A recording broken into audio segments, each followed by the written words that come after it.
मोती कहीं करुणा मोती कहीं करुणा तू परा बोलाऊ जगतर नाथ तू परा बोलाऊ जगतर नाथ एबे जड़ा पड़ी गला तो दरिया रे मोती कहीं करुणा मोती कहीं करुणा मोती कहीं करुणा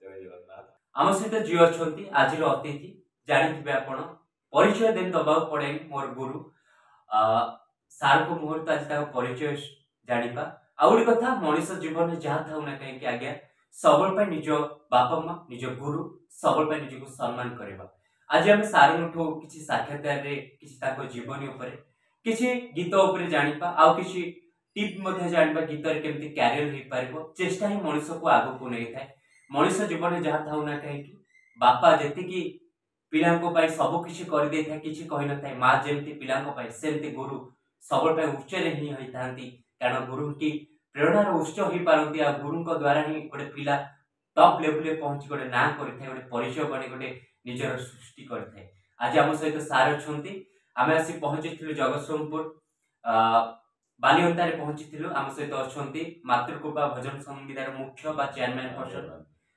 बालिया स्टोर आप जानते गोपीनाथ बालिया गोपीनाथपुर आम आसी पहुंचीचु जी चेयरमैन रही मातृकृपा भजन संघर बा आम जो शिक्षा अनुष्ठान रही प्रिंसिपाल अच्छा सर सर ना तो कही पारे जेहेतु काम प्रमोद कुमार सर आम सहित अच्छा सहित आज किसी कथा हवा सर नमस्ते आपको फास्ट केमती आप अच्छा बहुत भल अच्छी सर्वप्रथम न्यूज लक्ष्मी की मो धन्यवाद ज्ञापन करुच्ची जहो आज नमस्ते ओडिशा आज आज पवित्र सकाल समस्त को ओडिशावासी के सर्वप्रथम मु प्रमोद कुमार त्रिपाठी संगीत विशारद हिंदुस्तानी आज मु समस्त को नमस्कार करुच्ची प्रणाम करुच्ची सर्वप्रथम धन्यवाद दौची न्यूज लक्ष्मी प्रणय कुमार को मोर प्रिय स्टूडेंट मोर अति अंतरंग बहुत भल पाए मोर प्रणय को जहाँ आज एत बड़ प्रयास आज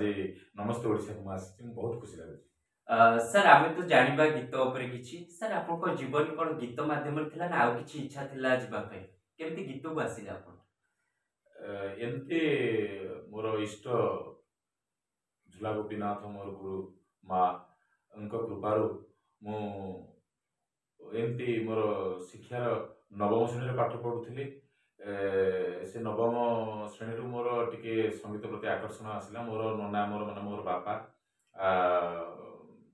जन कीर्तन मास्टर थिले तेणु आमर झुला गोपीनाथ पाखे से भी ड्रामा अनुष्ठान करते संगीत अनुष्ठान करते तेणु जेहेतु मोर बाबांकर से कला थिला तांकर कलार किसी आशीर्वाद मो पाखे थिला बेले मु अनुभव करुच्ची नवम श्रेणी मु संगीत शिक्षा आरंभ कली मोर गुरु आदित्य नारायण विश्वाल पाखे संगीत जीवन को एमती यही पर्यंत नहीं आसी सर केते वर्ष हो गलानी ये लाइन मु 1992 मसीह संगीत शिक्षा आरंभ करी मोर जो विशारद कंप्लीट कली 2002 मसीह एमती किसी पिला संगीत शिक्षा करने मो गुरु निर्देश भी आनी से कहले प्रमोद पिला किसी शिखे तो निजर एक्सपीरियंस बढ़ो जहाँ शिक्षा दबारे मोर गुरु होचनी मोर सर्वप्रथम तापर मोर इष्ट मोर गुरु माँ कृपार आज ये पर्यंत एवं शिखे आसी पिला ଆଉ ମୋର ଯାହା ହଉ ଓଡ଼ିଶାରେ ବି ବହୁତ ଛାତ୍ରଛାତ୍ରୀ ନାଁ କଲେଣି। ଏବଂ ମୋର ଏବେ ବି ପାଖାପାଖି ମୋ ପାଖରେ 55 ଷ୍ଟୁଡେଣ୍ଟ ମୋ ପାଖରେ ସଙ୍ଗୀତ ଶିକ୍ଷା କରୁଛନ୍ତି। ଆଉ ଏବଂ ଚଣ୍ଡିଗଡ଼ ୟୁନିଭର୍ସିଟି ଅଣ୍ଡରରେ ଏକ୍ଜାମ ବି ମଧ୍ୟ ଦେଉଛନ୍ତି। ନୃତ୍ୟ ହଉ କି ନୃତ୍ୟ ହଉ ଯାହା ବି ଆମର ଡିପାର୍ଟମେଣ୍ଟ ରହିଛି, ଯିଏ ବି ଶିଖୁଛି ସେ ଭାବୁଛି ମୁଁ କେମିତି ଅନସଡନ କେମିତି ଷ୍ଟେଜ ପ୍ରୋଗ୍ରାମ କରିବି, କେମିତି ନା କରିବି। ଠିକ ଅଛି, ବର୍ତ୍ତମାନ ଯାହା ଯୁବପିଢି ଚାହୁଁଛି ସେୟା କର, ସେଟା ଆମେ ବିରୋଧ କରିବା ପାଇଁ ଆମର ସେ ସାହସ ନାହିଁ କି ଆମେ କହିଲେ ଆମ କଥା ରହୁନି। ଆମେ ଯୋଉ ପ୍ରଣାଳୀରେ ଯୋଉ ସିଷ୍ଟମରେ ଶିଖି ଆସିଛୁ, ଆମର ଗୁରୁ କହନ୍ତି ଯେ ଆଗ ଶିଖ, କିଛି ଜାଣ, ତାପରେ ଯାଇ ଷ୍ଟେଜ ଶୋ କର। କିନ୍ତୁ ବର୍ତ୍ତମାନ ଯଦି ମୁଁ ଗୋଟେ ପିଲାକୁ ଶିଖଉଛି, ତାଙ୍କ ଗାର୍ଡିଆନ ଶିଖଉଛି ଯେ ମୋ ସେ ଛୁଆଟି 3 ମାସରେ ଗୀତ ଗାଇଲାଣି, କିନ୍ତୁ ମୋ ଛୁଆଟା 6 ମାସ ଶିଖିଲାଣି, ହେଉନି। ତେଣୁ ସଙ୍ଗୀତ ଗୋଟେ ଏଭଳି ଜିନିଷ, ବର୍ଷ ଶିଖିଲେ ବି ସଙ୍ଗୀତ ହଉନି, କିନ୍ତୁ 6 ମାସରେ ଗୋଟେ ପିଲା ଗୀତ ଗାଇ ପାରୁଛି। ସେଟା ହଉଛି ଗୋଟେ ଈଶ୍ୱର ଦତ୍ତ, ସେଟା ଗାନ୍ଧାର କଳା, ମା ସରସ୍ୱତୀଙ୍କର କୃପା। କାହାର ସେଟା କେତେ ଇମ୍ପ୍ରୁଭ କରିବ ସେଟା କହିହବନି, ସେଟା ପ୍ରଭୁ ହିଁ ଯାହାକୁ ଦେବେ ଯେତିକି କୃପା ସେ ତାର ଆଗେଇବ। କିନ୍ତୁ ମୁଖ୍ୟ ହଉଛି ମାଧ୍ୟମ ଗୁରୁ।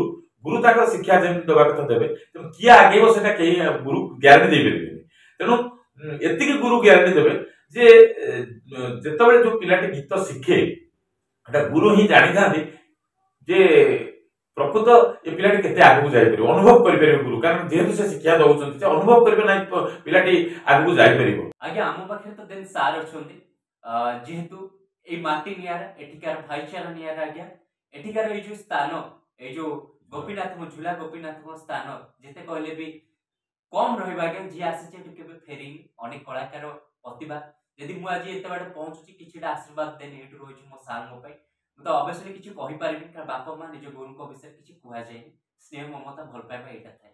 ଚାଲନ୍ତୁ ସାର୍ଙ୍କୁ ରିକ୍ୱେଷ୍ଟ କରିବା, ସାର୍ ପ୍ଲିଜ ଆମ ସେଇ କାଳିଆ ନାଁରେ ଗୋଟେ ଗୀତ ଗାଇକି ଆମ ଦର୍ଶକ ବନ୍ଧୁ ବା ଆପଣଙ୍କ ଭଲ ପାଇବା ବା ଆପଣଙ୍କୁ ଯିଏ ଦେଖୁଥିବେ ତାଙ୍କୁ ଶୁଣିବା ପାଇଁ ଅନୁରୋଧ। ଜୟ ଝୁଲା ଗୋପୀନାଥ, ଜୟ ଜଗନ୍ନାଥ, ଜୟ ମା ଶାରଳା। ଇଏ ଅନୁଷ୍ଠାନ ମୋର ଅତି ଦିବ୍ୟ ଅନୁଷ୍ଠାନ, ପବିତ୍ର ଅନୁଷ୍ଠାନ। ଯାହା ବି ହଉ, ମତେ ଏ ନ୍ୟୁଜ ଲକ୍ଷ୍ମୀ ଆମର ପ୍ରଣୟ କୁମାରଙ୍କୁ ଧନ୍ୟବାଦ ଦଉଛି, ତାଙ୍କର ଏ ଚ୍ୟାନେଲ ଉତ୍ତରୋତ୍ତର ଉନ୍ନତି ହଉ। ତେଣୁ ନିଜକୁ ମୁଁ ଧନ୍ୟବାଦ ଦଉଛି, ଯାହା ହଉ ଏତେ ବଡ଼ ପ୍ଲାଟଫର୍ମରେ ମୁଁ ଆଜି ଆସିଛି, ଯାହା ମୋତେ ଭାରି ଖୁସି ଲାଗୁଛି। ଯାହା ମୋତେ ଗୋଟେ ଗୀତ ଗାଇବାକୁ କହିଛନ୍ତି, ସେ ମହାପ୍ରଭୁଙ୍କର ମୁଁ ଗୋଟେ ଛୋଟ ଭଜନ ଗାଉଛି। ଆପଣମାନଙ୍କର ମହାନ ହୃଦୟରେ କ୍ଷମା କରିବେ ଯଦି କିଛି ମୋ ଗାଇବାର କିଛି ତ୍ରୁଟି ରୁହେ। ଜୟ ଝୁଲା ଗୋପୀନାଥ, ଜୟ ଜଗନ୍ନାଥ।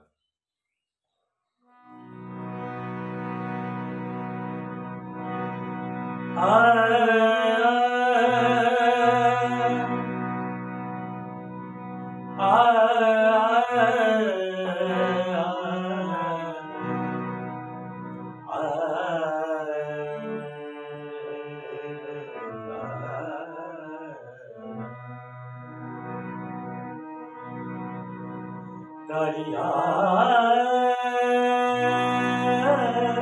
रे मोती कही कलु अनाथ, मोती कही कलु अनाथ। तू परा बोलाऊ जगतर नाथ, तू परा बोलाऊ जगतर नाथ। एबे जड़ा पड़ीगला तो कालिया रे मोती कही कलु अनाथ, मोती कही कलु अनाथ, मोती कही कलु अनाथ। ଜୟ ଜଗନ୍ନାଥ, ଜୟ ଝୁଲା ଗୋପୀନାଥ। ଅତି ସୁନ୍ଦର ଗୀତଟି। ଯାହା ହଉ, ସାର୍ ସହିତ କିଛି କଥା ହବା, ମଝିରେ ବି ଗୀତ କିଛି ଶୁଣିବା। ସାର୍, ଆପଣଙ୍କ ଜୀବନରେ ଯେତେ ବି ଆଗକୁ ଯାଇଛନ୍ତି, ଆପଣଙ୍କ ଫ୍ୟାମିଲି ମେମ୍ବର ଅଛନ୍ତି, ଆପଣଙ୍କର ପତ୍ନୀ ଅଛନ୍ତି, ତାଙ୍କ ବିଷୟରେ କ'ଣ କହିବେ, କେମିତି ସପୋର୍ଟ ରହିଛି? ନିଶ୍ଚିତ, ମୁଁ ସର୍ବପ୍ରଥମେ ସଙ୍ଗୀତ ପରିବାର ଯାହାର ବି ଅଛି ଆମର, ସର୍ବପ୍ରଥମ ହେଉଛି ଫ୍ୟାମିଲି ସପୋର୍ଟଟା ନିହାତି ଦରକାର। ଆଉ ବିଶେଷ କରି ମୋ ଧର୍ମପତ୍ନୀ ନିବେଦିତା ତ୍ରିପାଠୀ, ମୁଁ ତାଙ୍କୁ ଧନ୍ୟବାଦ ଦେବି କାରଣ ତାଙ୍କର ସପୋର୍ଟ ନଥିଲେ ମୁଁ ଆଜି ଯେଉଁ ଜାଗାରେ ଆସି ପହଞ୍ଚିଛି ଏତେ ଛାତ୍ରଛାତ୍ରୀ ମାନଙ୍କୁ ନେଇକି ମୁଁ ପହଞ୍ଚି ପାରିନଥାନ୍ତି। ତାଙ୍କର ବହୁତ ହାତ ଅଛି, ତାଙ୍କର ସେ ବହୁତ ମୋତେ ସଙ୍ଗୀତ ରେ ହେଲ୍ପ କରନ୍ତି। ଆଜି ଆମର ତ ସଙ୍ଗୀତର କାମ ହେଲା ପ୍ରାୟ ପ୍ରୋଗ୍ରାମ ହେଲେ ରାତି ପ୍ରୋଗ୍ରାମ, ରାତି ରାତି ସେ ଅନିଦ୍ରା ଥାଏ ଯେ ସେ କେତେବେଳେ ଆସିବେ। ଯାହା ବି ହଉ ମୁଁ ଯେତେ ରାତିରେ ଆସିଲେ ମଧ୍ୟ ସେ ମୋତେ ପଚାରନ୍ତି ଯେ କ'ଣ ଖାଇଛ। ମୁଁ ଯଦି ବି କିଛି ଖାଇବା ପ୍ରୋବ୍ଲେମ୍ ଥାଏ, ପ୍ରୋଗ୍ରାମରେ ନ ଖାଇଥାଏ, ସେ ବି ମୋତେ ରାତି 1 2ଟା ରାତିରେ ହଉ ସେ ନିଶ୍ଚିତ କରିକି ଦିଅନ୍ତି। ତେଣୁ ମୁଁ ସର୍ବପ୍ରଥମେ ଧର୍ମପତ୍ନୀ ପତ୍ନୀ ଯିଏ ସେମାନଙ୍କର ହାତ ନଥିଲେ କୌଣସି ପୁରୁଷ ଆଗକୁ ବି ଯାଇପାରିବନି। ତେଣୁ ଯାହା ଆପଣମାନେ ଜାଣିଥିବେ ସେ ମହାପ୍ରଭୁ ତାଙ୍କର ମନ୍ଦିରକୁ ତାଙ୍କ ସ୍ତ୍ରୀ ନାଁରେ କରିଛନ୍ତି ଶ୍ରୀମନ୍ଦିର।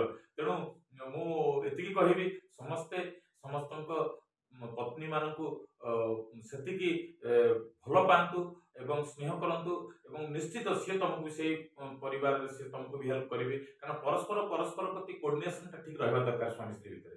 ଯଦି ସେଇଟା ନ ରହିବ ଗୋଟେ ଆର୍ଟିଷ୍ଟ ହବା ଭାରି କଷ୍ଟ।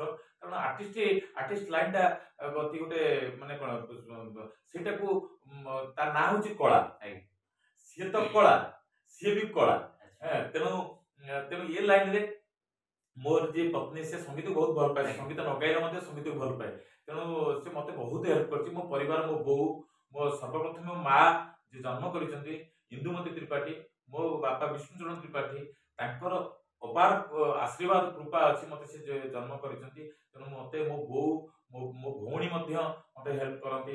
ମୋର 5 ଭଉଣୀ, କିନ୍ତୁ ସେମାନେ ବି ବହୁତ ହେଲ୍ପ କରନ୍ତି। ଯେ ପ୍ରମୋଦ ଯାହାର ସଙ୍ଗୀତ ତ ଯାଇଛି ବହୁତ ମୋତେ ହେଲ୍ପ କରନ୍ତି। ମୋତେ ଯେତେ ରାତି ହଉ ସମସ୍ତେ ମୋତେ ହେଲ୍ପ କରନ୍ତି। ମୋ ପରିବାର, ମୋ ବନ୍ଧୁବାନ୍ଧବ ସମସ୍ତେ ବହୁତ ହେଲ୍ପ କରନ୍ତି। ତେଣୁ ସଙ୍ଗୀତ ଏକ ମହାଶକ୍ତି, କାହିଁକି ସେ ଭଲ ନ ପାଇବେ। ମୁଁ ପୁଣି ମୋ ଇଷ୍ଟ ଝୁଲା ଗୋପୀନାଥଙ୍କ ପାଖରେ ଅଛି, ଯୋଉ ଯାହାଙ୍କର ବଂଶୀରେ 7ଟା କୋଣା ଅଛି, ଯୋଉ 7ଟା ସେଇ ସ୍ୱର ବାହାରୁଛି।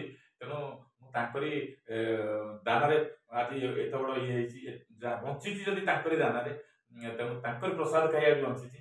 ତେଣୁ ମୋ ପ୍ରଭୁ ଇଷ୍ଟ ଝୁଲା ଗୋପୀନାଥ, ମୋ ମା ଗୁରୁ ମା ଚିନ୍ମୟୀଙ୍କ କୃପାରୁ ମୁଁ ଆଜି ଏ ପର୍ଯ୍ୟନ୍ତ ଆସିଛି, ବଞ୍ଚିଛି ତାଙ୍କର କୃପାରେ। ତେଣୁ ସଙ୍ଗୀତ ଯଦି ହେଇଛି ତାଙ୍କରି ଆଶୀର୍ବାଦ, ତାଙ୍କରି ଶିକ୍ଷା, ନିଶ୍ଚିତ ତାଙ୍କର ସେ ଭିତରେ ଶିକ୍ଷା ଦିଅନ୍ତି। ଗୁରୁ ଯଦି ଓପନ ଶିକ୍ଷା ଦିଅନ୍ତି ହାତ ଗୋଡ ଯିଏ କଥା କହୁଛନ୍ତି ସେ ଗୁରୁ, କିନ୍ତୁ ଆଧ୍ୟାତ୍ମିକ ଶକ୍ତିଟା ତମ ଉପରେ ସେତିକି ନଥିଲେ ତୁମେ ସଙ୍ଗୀତ କ'ଣ କିଛି ବି କରିପାରିବ। ତେଣୁ ସର୍ବପ୍ରଥମେ ହେଲେ ଈଶ୍ୱର। ତେଣୁ ତାଙ୍କର ଭିତରେ ଜିନିଷଟା ମୋ ପ୍ରତି ବହୁତ ରହିଛି, କାରଣ ମୁଁ ନିଜେ ଅନୁଭବ କରିଛି। ମୁଁ ସଙ୍ଗୀତ କିଛି ଜାଣିନି, ତାଙ୍କ କୃପାରୁ ମୁଁ ଏ ପର୍ଯ୍ୟନ୍ତ ଆସିଛି। ତେଣୁ ମୋତେ ମୁଁ ସଙ୍ଗୀତ ଛଡା ଆଉ କିଛି କରିପାରିନି, ମୋ ଜୀବନ ହିଁ ସଙ୍ଗୀତ। ତେଣୁ ମୁଁ ଯାହାକୁ କହେ ମୁଁ ସଙ୍ଗୀତ ଛଡା ଆଉ କିଛି ମୋତେ କିଛି ହିଁ ଭଲ ଲାଗେନି। ମୋତେ ସଙ୍ଗୀତ ଯୋଉଠି ଥାଏ ମୋତେ ସବୁ କିଛି ଭଲ ଲାଗେ। ଜୟ ଲାଗୁଛି ନା। ବହୁତ ଭଲ କଥା। ସାର୍ଙ୍କ ସହିତ ଆମେ କଥା ହଉଥିଲେ, ସମୟ ତ ଅଭାବ ହେଲାନି, ତ ଲାଷ୍ଟ ସମୟ ହେଲାକୁ ସାର୍ଙ୍କୁ କହିବା ଆଉ କିଛି 2 ଲାଇନ୍ ଆମ ଦର୍ଶକ ବନ୍ଧୁ ପାଇଁ ଶୁଣିବା ପାଇଁ ଅନୁରୋଧ। ଠିକ ଅଛି, ମୁଁ ଶେଷରେ ସେ ଝୁଲା ଗୋପୀନାଥଙ୍କର ଗୋଟେ ଟିକେ ଗାଇକି ସାର୍ ରହୁଛି। ଜୟ ଝୁଲା ଗୋପୀନାଥ।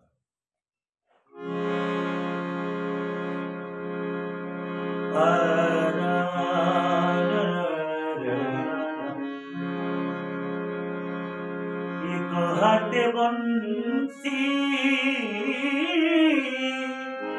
और हाथे जोस्ना, एक हाथे बंसी और हाथे जोस्ना, सिर सिखनासी ओठ धारे कृष्णा, हे नाटा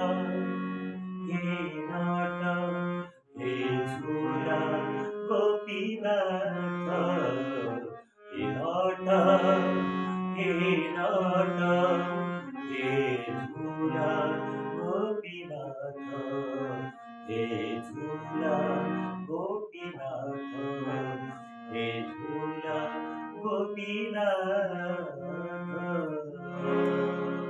अति सुंदर गीत जहाँ आम सार सहित आम कथा हो मोर भाग्य जहाँकि सार सहित आम कथा पारू।